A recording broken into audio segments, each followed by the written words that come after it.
Welcome back to the Million Dollar Landscaper podcast. Before we get started today, we just wanted to let you guys know that we are going to have some pretty cool resources coming out for you all.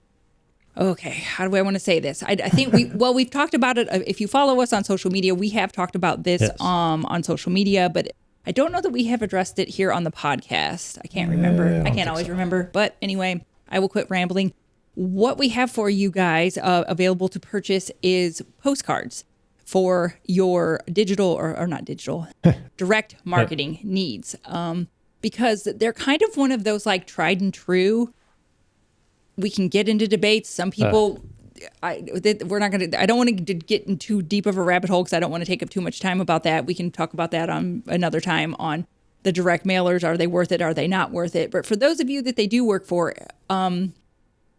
we have got some that are already made for you all, because a lot of times the biggest struggle is knowing what to say, knowing what to put on them. Yeah, I've talked to people that said, they went to like whatever Vistaprint and they tried to, make their own and they just couldn't come up with the words, didn't know what to say or what to put on there. Yeah, so these are done, written for you, professional copywriting, Yes. Professional setup, everything. Gosh, it's hard. I'm just getting so excited. It's hard to describe because one of the things here, focus. One of the things that we have done for you all is provide, if you purchase these postcards, it's going to come with 3 sets of like the headlines, like the main hook that goes on the postcard, the first thing that people see when they pick them up. Because one of the mistakes people make is they send out a blast of these postcards one time and it didn't work. And they're like, well, that was crap and I wasted my money. Yep. But one of the things we encourage people to do is send them out more than once, because likely the people you're sending them to have never heard of you before, and this might be their first time even seeing you. Maybe they don't need anything right now. They might need something later. But what a lot of people do, that when they do send them out again, they send the same postcard. And this has happened to us. We have received postcard mailers from the local auto shop that they just keep sending the same one. Yeah. But that's why you're going to be basically getting 3 postcards in one, because these are going to be able to, you're going to be able to edit them. Yep. So you can send them out with the first headline, the first set the first time, second set the next one. You can swap out the pictures that are going to be in these. They're going to be really customizable to your own business. And it's all done in Canva, which if you've not heard of Canva, there's a free version online, free, easy to use. But we didn't want to do just stock, like, I'm sorry, you're stuck with these words and you're stuck with these headlines and you can't change the pictures, because that's real generic. We want you to make these stand out to your business. Well, the cool thing is in Canva, say you put your logo in there. Canva like pulls the color scheme that's out of your logo, and then you can go in and click the different parts of the thing, can make it customized exactly for you. Yeah, please don't panic if you've never used Canva before. It will come with instructions on how to do this. But the moral of the story is they're going to be super customizable. So nobody's going to know. They're not going to be like, oh, they just bought this generic, like already done for you. Nope. When you're sending these out to people, especially if you send them out more than once, you can customize them. They're not going to think that you just like have this generic postcard like everybody else has. They're going to be like, oh, wow, they're sending out these really high quality, really nice custom postcards. Yeah. So they're coming out. They'll be out here hopefully very soon. We don't have a total release date yet. We're still getting a couple details together. Keep an eye on our social media and on our website. We'll have it all out on there, but we are like Scott said, getting the final details done. Yeah, so very excited to have these out there. All right. Everybody. So, what are we going to walk about today? We are going to be kind of walking about it virtually. You just go ahead. I'll sit here and be quiet. Today we are going to be talking about what to do when you get out to perform an estimate. I know springtime's coming around here. Some of us are already starting doing estimates. Some are going out very soon to start doing estimates. Like when you actually get to the customer's house or potential customer's house. So we're going to set some things up here. We're going to set up that you've already pre-qualified the customer. You've gone through a list of questions, make sure they're a valid customer. They do what you want it. You could do what they want you to do. Their budget isn't $4.50. Yes, you've done all that stuff. The next thing after you kind of done that, before you go out there, you should have sent some emails to them, letting them know about what you do, what your process is, and all that great stuff. So that's all done already. Setting the scene here. So we're going to set it up as you're actually going out to the job site. We're going to say it's a residential customer, and you're going to go out there and you're going to do an estimate for them. So I'm going to walk you through the process that I have taken myself that's really helped me, and take you through the whole process, because everything that we do and everything we teach is essentially a process. And when you start really looking at these things, you can figure out how to improve different things and change things to make it better, because it's something you always should be improving this sales process every step of the way. So we've kind of gone through and broke things down into different categories to make it easy for you. And actually, I've been thinking about making an actual video of myself going out and actually doing this. So this will probably be coming out this summer. I'll have somebody out there videotaping me, and I'll actually perform an actual estimate and just kind of walk you through so you can see exactly what you should be doing. I know most of us understand some of this stuff, but there's some basic stuff that I see and I've come across personally. I've coaching people that they are not doing. And to me, it honestly scares away some people, I feel, and it's hurting their business because they're not doing some of these basic skills. So, all right, again, what do you got? We've already talked to the customer. They're pre-qualified. We're going to show up. So we're going to show up. We're going to park out front. I don't personally park in the driveway. I park out on the sidewalk on the street, not on the sidewalk, on the street, unless they personally tell me to park in the thing. My concern is unless they live out in the country. You can't always park in the street. But our area is all residential, very, very nice neighborhood. So I usually generally do not park on the side of their driveway. So I park there. Why don't you park in the driveway in case they need to get out? Somebody gets, if your truck for whatever reason leaks oil or something stupid like happens, I just don't generally do it unless I'm specifically told, or there's absolutely nowhere to park and you have no choice. But in most cases, I park out on the street. So then before I'm stepping out of my truck, I'm making sure I smell good. I make sure I look presentable. Like even before I do that, I've literally changed. If I've been working all day, I've changed and put on some nicer clothes, changed a shirt, put some cologne on or whatever it is. I want to look professional to these people. I'm not saying you have to go out there in a suit and tie, but you want to look presentable. You won't look like, you're not going in torn jeans and whatever, because we want to make a good first impression. This is when people say, you have to express your value to the customer and show how you're different. This is one easy way you can do to show you're different than everybody else out there. We want to be different than that chuck in the truck. So again, look at yourself, make sure you look good, make sure you look presentable. And then I'm grabbing an iPad, or I'm grabbing a picture book, or I'm grabbing brochures, whatever it is, doesn't matter. We're not going to get into the particulars of what project is, but I'm grabbing some information I could take with me to show that customer, to talk about stuff that we've done in the past, or what our capabilities are, or different colors, whatever it is.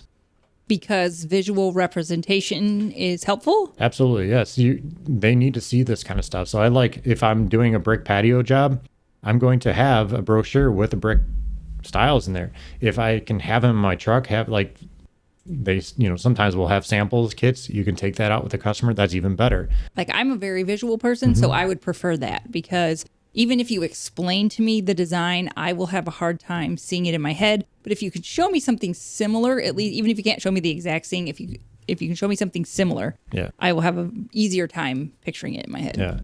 So I'm gathering all that stuff, and then I'm walking up to the front door.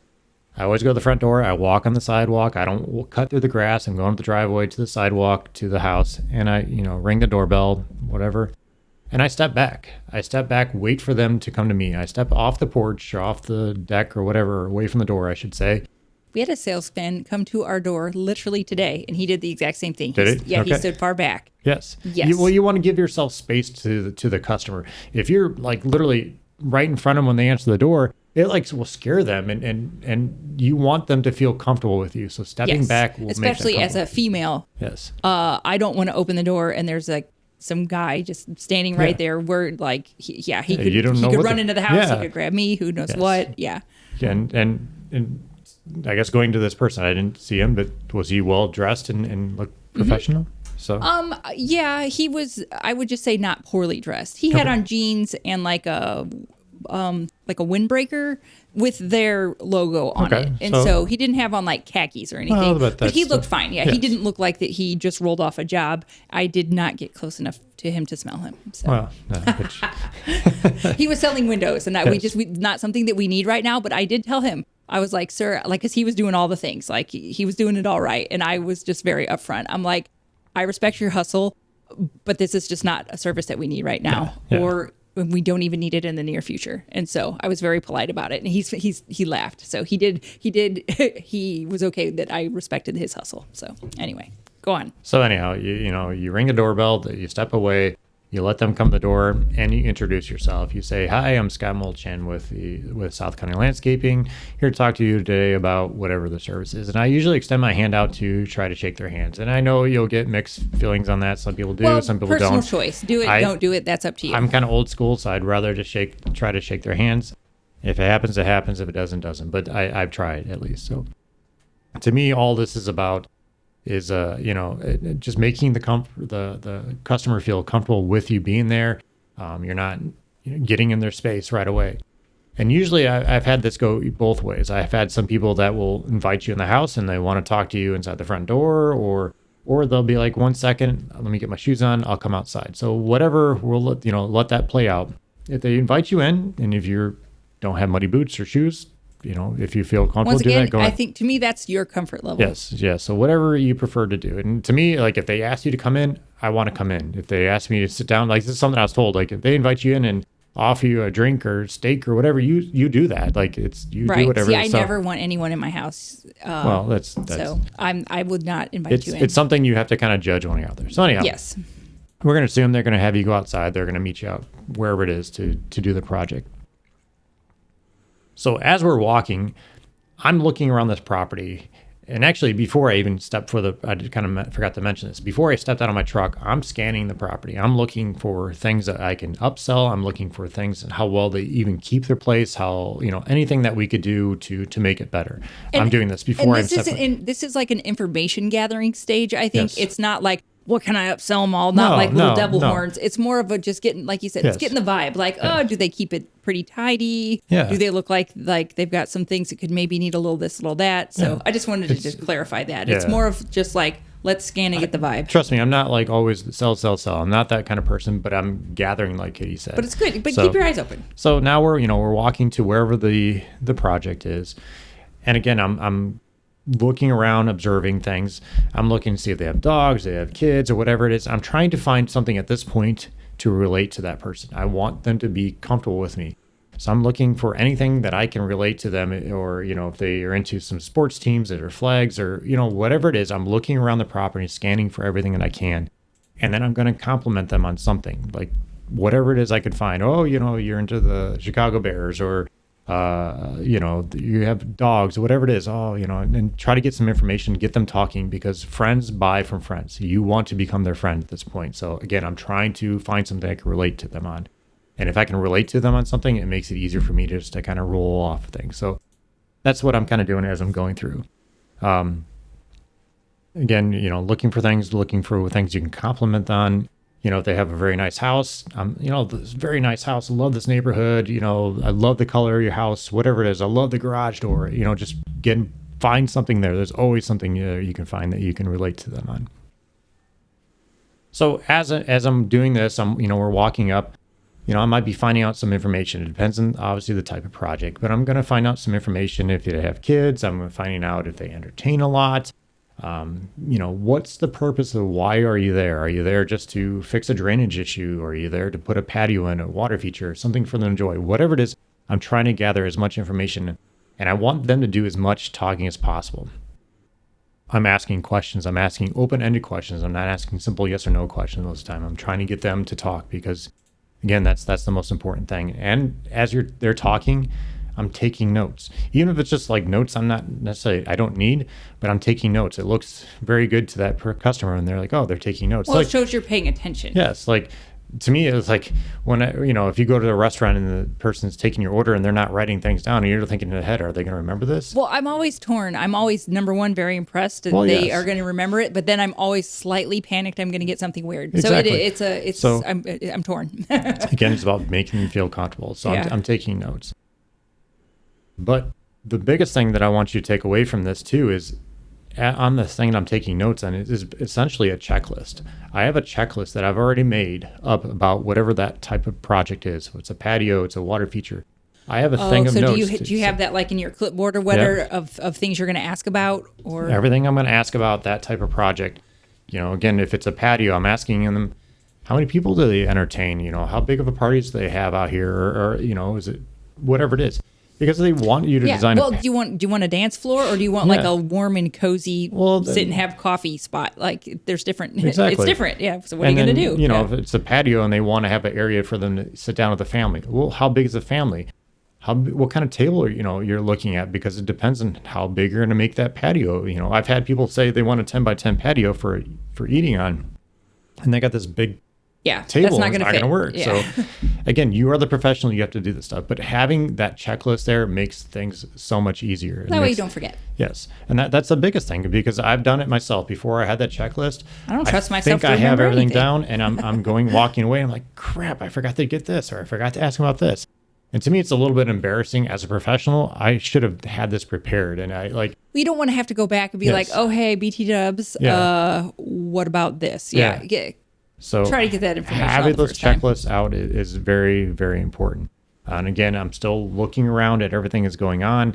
And this is on my checklist. I'm like, if it's a patio, I'm looking for drainage issues, making sure there's, gas lines out there, or there's water accessibilities, or there's, windows for the basements, and I have to build a patio around that. Whatever it is, I'm looking for everything. And again, this is on the checklist. I'm making sure everything's tidied up, septic fields, all that stuff. All the questions get asked. You don't want to be flying blind here. You want to have everything in there. Don't rely on your memory. Yeah. We want to take a quick second to tell you about our friends over at Cycle CPA. I can't even express to you how important it is to have a good accountant on your side.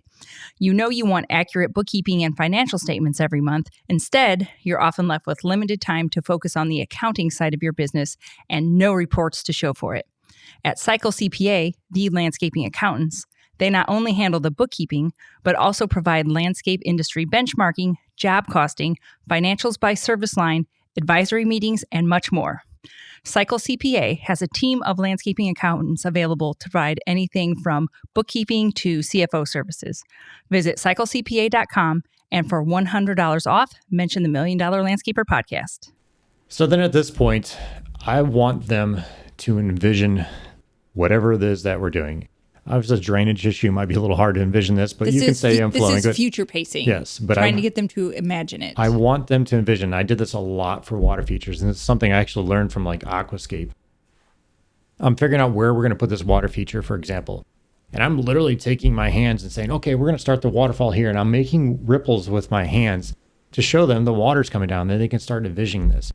I've taken hoses with their permission, of course. I've laid out the hose for the size of the patio. How do you think this will be? And I'm getting them because they can start seeing this at this point. Well, I think that's especially important because some people have a hard time envisioning what does a 10 by 10 look like? Yes. What does a 6 by 6? Like, It's just, if you don't have a good sense of scale, then it's much easier if you just lay it out for them. And a hose doesn't mark up their yard. Like you can use marking paint, but some people might not want paint in their yard. So and what I've done too with the hose is they'll sometimes leave that hose out, especially if both parties, the husband and wife can't be there at the same time, whatever it is. I'm trying to do that at the beginning, but if they can't be there, you try to get both people there from the get-go, but it's not always realistic. So if that hose is laid out, they'll sometimes leave that hose there so they can show their spouse or whoever, like, hey, this is what we're looking at.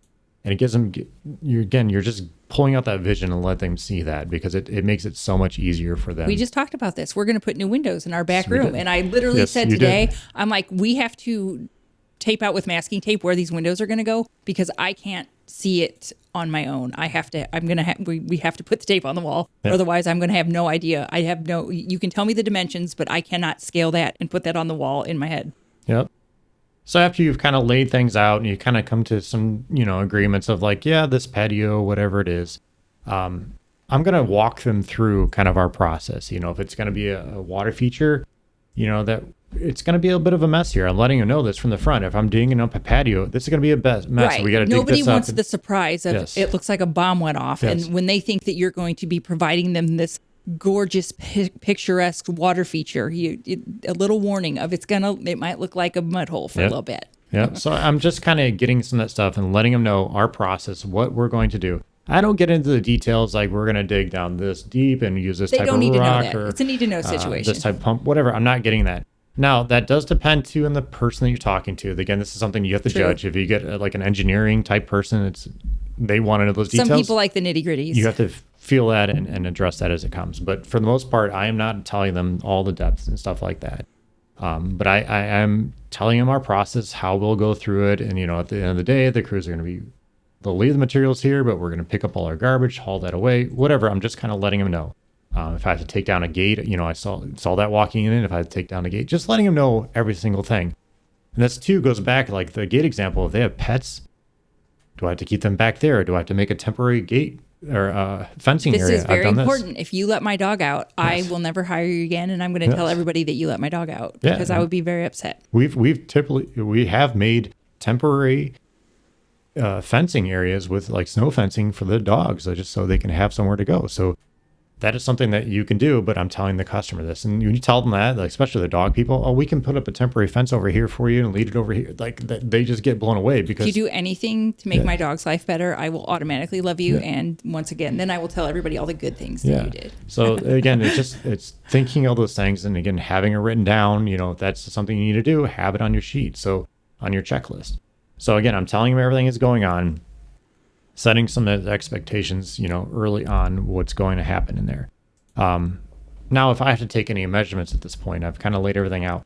I'm going to give them, the iPad with pictures of projects we've done.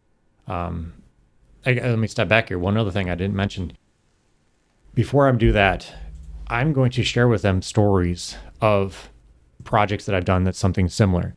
And people always like stories. Yes, when you start telling stories of how Mrs. Smith or whoever, had their patio, now their family comes over all the time because that's what they kind of mentioned, or they wanted somewhere to come sit and relax by a nice waterfall or whatever it is. You pull out what they say and you share some stories. Like, these had to be legit stories. Don't go making up things, but tell stories about this. People love stories. And again, it makes them envision this in their mind and just makes it easier to sell. So once I do that, then I'm going to start taking some measurements if I have to.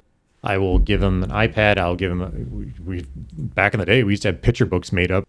We did. Like took all the like nice the photo photos. albums. Yeah, we did. With like made from like Shutter. I don't remember the place name. Oh, Shutterstock. Is it Is that what you're Shutterstock? saying? No. I don't know. Anyhow, we used to have nice picture books made up. Just to show customers whatever. Oh, right. Shutterfly, like we I did. think it was. Oh, Shutterfly. You're right. Because at first we had just like the ones you go buy at Walmart, where you slide the 4x6 photo into the little things. Back in the day. I remember having those. But then we bumped up to where you have an actual, like more like a portfolio kind of made, where it's like an actual book with your pictures that is printed on there. Yeah. So it's not like an old crusty photo album. No, these are like nicely put together things. But nowadays you can use your iPad or tablet. Yeah. Have pictures of whatever it is, pull up, have a section that's hardscapes, have pictures with water features, whatever it is you do, have those on there. If you do a lot of drainage or seeding, have pictures of that. Like, they can see your process while you're taking those measurements. You never know what people are going to want to see pictures of. And they might see something that sparks another project in their mind. So I think it's important to have pictures of your team on there too. Show them in their uniforms and let them see exactly what your team looks like. It humanizes you. Yeah. Rather than, yes, it's important to have the pictures of the work you're doing, but having that on there helps too. So I'm giving that to them, let them look through the thing while I'm getting my measurements. I'm going through, and again, I have a checklist of all the measurements. I'm drawing it out, whatever it is. I'm going through that whole process. Now at this point, you need, depending on what you're doing, obviously, if you can get that quote right then and there, that's the best thing to you, because at this point, you've got them excited. You shared stories with them. You got them pumped up about whatever it is. And if you can go out, sit in your truck or vehicle and say, hey, Mrs. Smith, I'll be back. Give me like 15, 20 minutes. I want to run to my car. I want to put together this quote and I'll have it for you. And I can email it to you right away, whatever it is. Doing that is huge because it makes it so much easier to close it. You had a full little office with a printer set up in your truck. Yeah, I had my laptop pulled over. I had a printer so I can print it off. I can email it to them, whatever it was.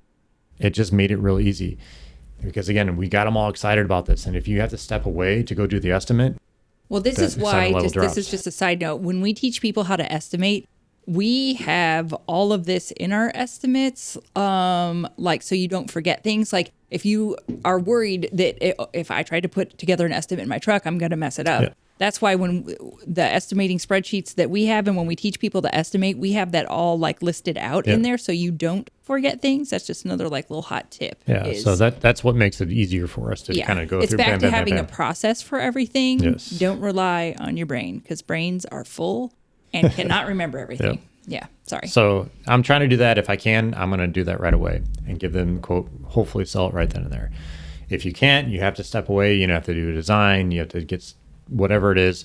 Sure. I understand that happens. So let them know what, hey, Mrs. Smith, I'll get back to you. This is going to take me a few days. I have to make some phone calls to get this material, whatever it is 5 days out. Whatever it is, let them know. You have to let them know a timeline and you have to stick to it. So if you say you're going to get back to them in 2 days, you have to get back to them in 2 days. Even if it's not done in the 2 days, like say your designer got sick or whatever, but get a hold of them on the timeline that you promised, even if you have to say, I'm sorry, we had to push it back a couple because communicating a disappointment of, it's not done yet is better than not communicating at all and just being like, oops, sorry, here it is 2 weeks later. So just be upfront about it. Yep. So then if you have to step away to give them the bid, you shake their hand and thank them and everything else and ask them, make sure they have any questions, nothing. Then you can head on out. Again, I'm walking down the driveway, not walking across the grass, whatever. I'm being professional about it.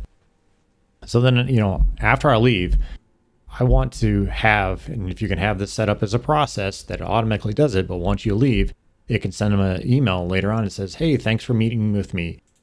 This goes above and beyond a lot of landscape companies. So if you can have something that automates that and just gets it done for you, again, thanking him for meeting me, blah, blah, blah, put a few things in there, that's even better. Again, then after that, communicating with that customer. So after that, if I told them it's going to be 2 or 3 days, there's going to be probably 3 emails going out. One thanking them for meeting with me. Another, the next day is going to be about that type of project. So if another water feature, have a customer tell a story about it, whatever it is, I'm just giving them more information. This is providing value to that customer. Keep them excited about it. Yes. Because then they'll be like, ooh, my estimate's coming. I'm so excited. Yeah. So again, now once I go present it to them, I prefer to go meet with them to present them in person if at all possible. All the time, or is there a price range for that? If it's a small, a few $100 job or $1,000 job, I'm probably not going to be doing that. But if it's a larger patio, bigger water feature, or something, just you could feel that type of person has a lot of questions when you're out there, then I'm definitely going out there to meet with them. Do you call and set that up ahead of time? You don't just pop in with it? No, I call them and say, okay, I told them 3 days. Hey, day 2, I'm calling, hey, we'll have this estimate finished for you like we said tomorrow. I just want to see if we can set up a time to meet. So get all that squared away. You go out there and meet them. Did you find people like that, or were they antsy and were they like, no, just email it to me? Both. Most of the time, especially with the design, I kind of made it mandatory. I met with them because it usually design, there's something that had to change or whatever. Okay. So, or bigger projects. So again, I'm trying to meet with both parties or both deciding factors on this if there's more than one. And you're kind of doing the same thing when you meet with them again. So you're going through meeting with them and you're just shaking their hands, all that good stuff. And again, if they invite you to the house, by now, hopefully you built some level of comfort with them and you can do that, or you go out back again.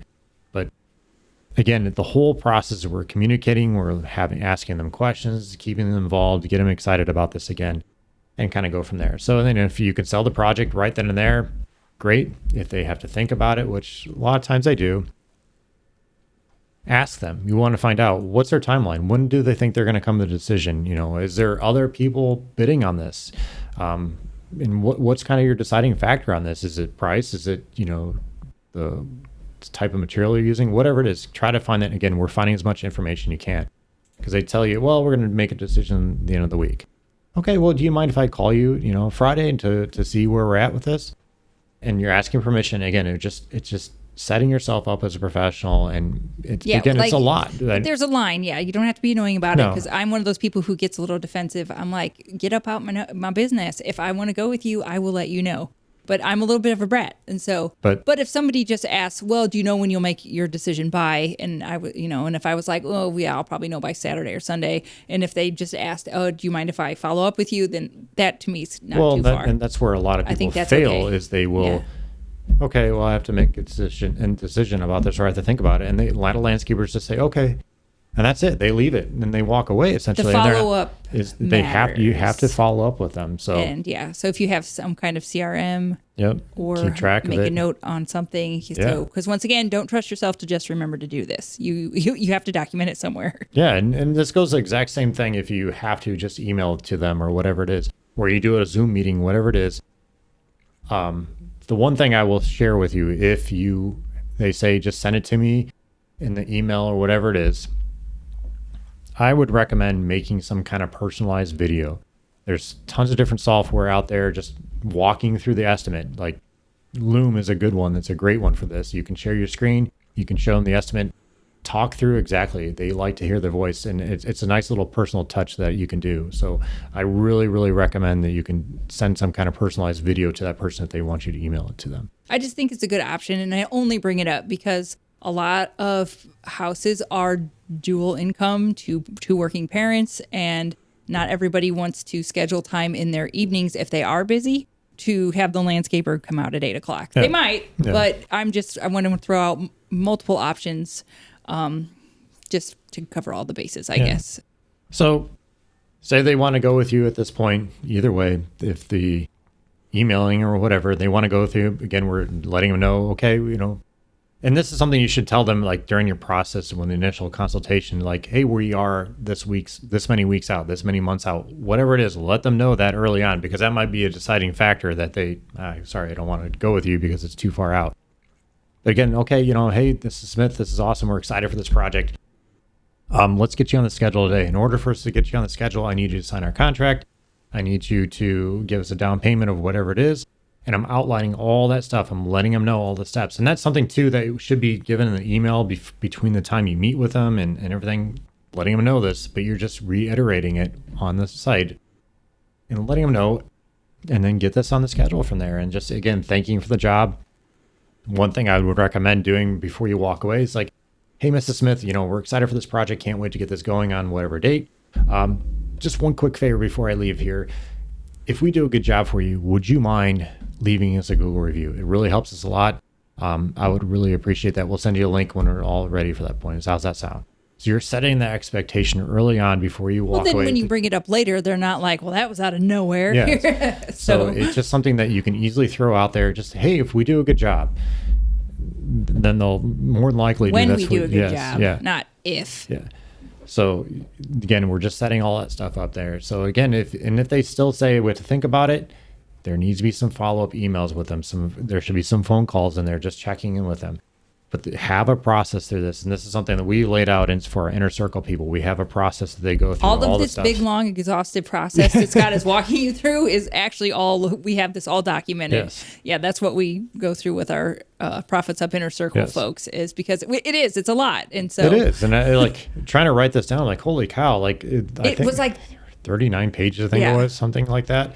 But it's all the stuff that you need to be doing. And like, you might not even think about this stuff, but it's a lot of stuff that you have to do for this. And this is all, to me, providing that value.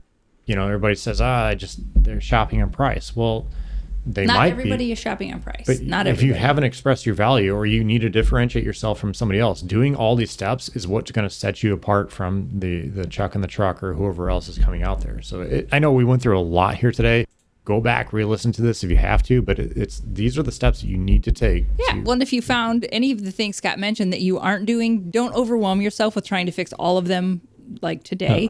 Pick one or two, three you're like, oh, he said that and I really like that. Implement that. And once you get that down, then pick something else and put that in. You don't have to like overhaul everything you do like tomorrow. You can just phase this all in. Like, we didn't get into like some of the stuff, like what you say to the customer when you first shake their hand. Like, there should be something that, like, you don't need to have a word for word script, but there need to be some kind of things that you address. And these are all things that part of that process that you go through. I've never done an estimate or been out on one. That was never anything I did. This already sounds like a lot. So I'm glad that it is, but you have to think about these things. And when you have the process written out and you go through it, you can practice it. You can get better with this. This is something you need to be practicing. You should be practicing knocking on the door with your spouse and saying, what did you think about this? Or neighbors or whatever. He makes a silly, this might sound silly, but through the coaching that we do, more people than I would have thought are uncomfortable with selling. And I'm kind of always like, well, what you signed up for that? Like if that's what the job is. And so, but it's something that you can get better at, or I just want people to know that if you're uncomfortable with it, your only options are practice it until you're good at it, or hire somebody else to do it. Those are really your only two options. Yeah, it's exactly. So, and we've had some people in our programs that like questionable, like how they got any sales, because the way they talk to just me, I'm like, ooh, that's a little scary sometimes. Like it's run the gamut. So there has to be a level of self-awareness there. Yeah. But I guess I just wanted to let people know that especially if you're listening to this podcast and you are just starting a business or thinking about starting one, the sales is part of it. So know yourself. Know, are you able to get yourself to work on this skill or not? I'm not a salesperson. I know that I literally never want to do that. So I'm never, ever going to put myself in the position where that is my job. I hire somebody else to do it. His name is Scott. And so you just have to know, again, this is part of it. There's a lot of other things that we didn't even cover. Like there's objections and what to say when people bring things up. Well, we can't. So there's a lot to this. You have to, but this to me, like kind of what Katie said, you have to look at everything. You have to get better at it. And like, there's tons of different books. There's tons of different programs out there. Like, this is a skill you need to be learning. Just because you find it a little bit intimidating, that's not a reason not to do it, and it's not a reason not to practice it. Yep. Anybody can get better at anything that they practice. The first time, like I thought I was okay at sales. Like I knew it wasn't great. There was always a room for improvement. The first time I went to a sales class, I'm like, holy cow, I suck. Like I need to change a lot of things here. Like honestly, it was like, well, sometimes you just don't know what you don't know. Exactly. And that's one of the reasons to listen to this podcast, is because honestly, sometimes you just don't know what you don't know. So maybe there's things you've been missing or are making some really common mistakes, and you're just like, oh, well, I didn't know, but now you do know. So fix it. So definitely reach out, get in our program, get in some kind of sales coaching program, or get some books. Like there's tons of resources out there. So books, definitely reach YouTube. out. Yeah. Just get out there, practice it. You're going to make mistakes, but just learn from those mistakes and make it better. Because even in our inner circle, didn't you do some practice walkthroughs? Mm-hmm. Because once again, it's you might as well practice it in a little safe environment with people that you're comfortable with. Mm-hmm. So it's always awkward. Trust me, it's awkward doing these types of things. Nobody wants to do it, but once again, the people who succeed in life, and I tell this to our kids all the time, part of success is being willing to be uncomfortable. It's being willing to do things that are pushing you outside of your comfort zone a little bit. Even though, I did already say that I never want to do sales, but that's okay. I push myself out of my comfort zone in like many other things. Yes. That's not something that I need to push myself out of, but it is. It's true. Success in life is being willing to push yourself out of those comfort zones a little bit if you know it's something that you need to do. Yeah, absolutely. It's 100% true. So if you guys need any help with this, feel free to reach out to us. If you have something that you're doing different, I'd love to hear it. Put it in the comment section. Love to see what you guys are doing. But yeah, Scott, we have this whole entire process inside our inner circle. So if you know that you need some coaching and support around that, the inner circle is always something that you can join and get that. Yeah, we actually just had a sales coach that just came in and did a little training about this types of stuff and like habits of successful salespeople. So like these are the types of things we have in our program. So if you guys are interested, feel free to reach out on that. I appreciate you guys being here, and hope you guys have a great day.